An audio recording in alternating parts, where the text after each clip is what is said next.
here on Michigan's Morning Show with Michael Patrick Shields. Michael Patrick Shields is on the air. Good morning, world. Good morning, Michigan. A very pleasant Tuesday to you. It's Michael Patrick Shields, heard all across the state of Michigan. I want to talk to you this morning about this topic, wherever you are in the state of Michigan. And I'm not going to tell you what I think about it. I'm going to let our experts decide how they feel about it. And then you can decide what you think. Our phone number is 888-900-9966, 888-900-9966, and you're more than welcome to ring us at any time. We're in our American Metal Roof studio. You can find them at AmericanMetalRoofs.com and save up to 50% on your energy bills. And that is in the Gillespie Group Stadium District building right here on this very sunny morning, just a couple blocks from the Capitol. Lansing Catholic High School, the staff and students are going to begin mandatory drug testing this fall. And we're going to talk to the principal of Lansing Catholic, Thomas Maloney, in just a couple of minutes. He says, quote, "Parents have told us they want a drug-free, healthy environment at Lansing Catholic, and the whole idea is to stop students from using drugs. And if they are, get them to stop and get them the help they need." They have about 500 students in 9th through 12th grade, and they have about 10 violations of the drug and alcohol policy every year, at least the ones that they catch. It's the first of 4 Catholic high schools in the 10-county Diocese of Lansing to begin such a program. Here's how it will work. All the students and staff are going to be required to allow a hair sample to be taken in September.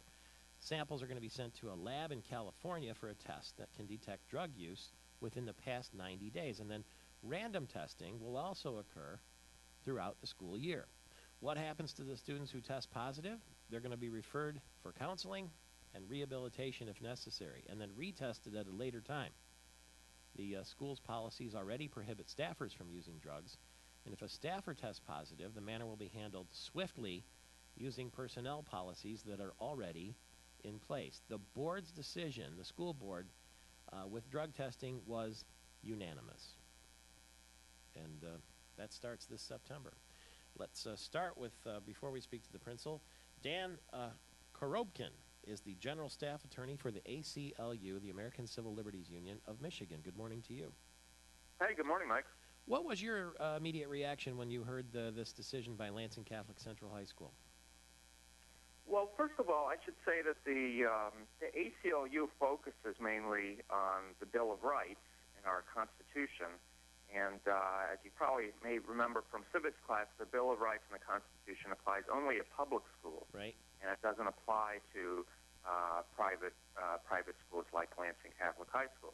So I would just point out that this is all, that this isn't a constitutional rights issue, but it is a policy issue. And the research on this issue has found overwhelmingly that drug testing in schools is actually not effective.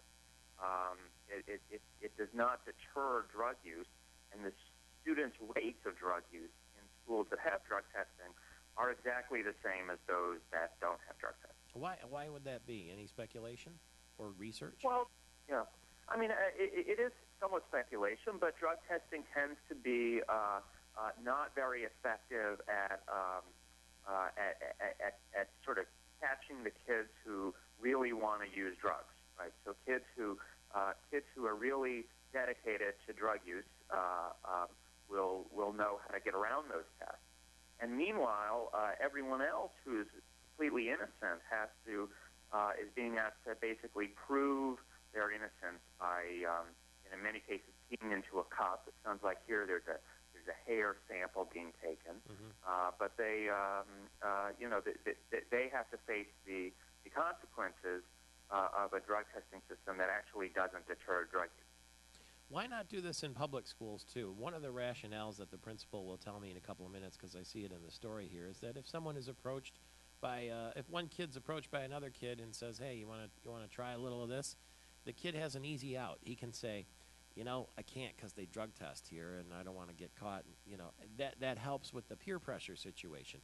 Why not do that in public schools, too? After all, you're sort of violating someone's liberties by making them go to school in the first place. That's still a law, right? That's true, but the drug testing laws are quite invasive of people's personal privacy. And I think they also they also sort of teach the wrong lesson. Schools have an obligation not only to keep kids safe and educate them about math and science, but also teach them lessons about our democracy and our constitutional principles and our values of privacy. And I think that through this random drug testing system, we're teaching a generation of young people to simply accept these sort of surveillance tactics and invasions of their privacy, even when there's no suspicion that they individually are doing anything wrong. The other problem with drug testing is it's very expensive. Drug tests can cost, up to $75 per test, especially when they're sent out to another laboratory. And that money, I think it's important for parents and students and educators to think about how that money could be effectively spent on other programs that have a proven track record of deterring students from using drugs.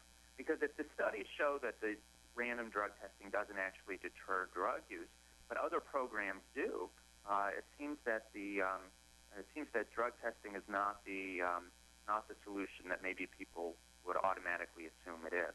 So in this case, I would simply encourage students and educators and parents, particularly parents, to become more informed about the drug testing system and about the history of drug testing, and that it just simply hasn't been proven to be effective, and communicate those concerns to the school board and to the educators to reach the right solution for this particular school. And I'm glad you mentioned parents, because it seems to me, you give a parent a report card and it shows the progress of your son or daughter in science and math. And what if there was a line on there that said drug use, clean using? You'd want to know that if you were a parent, wouldn't you?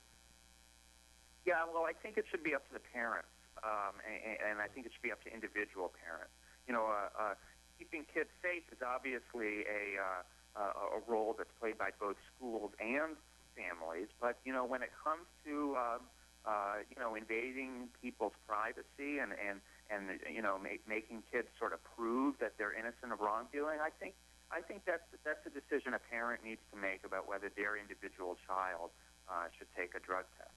Unfortunately, there have been stories in drug testing where kids who are not using drugs come up with false positives.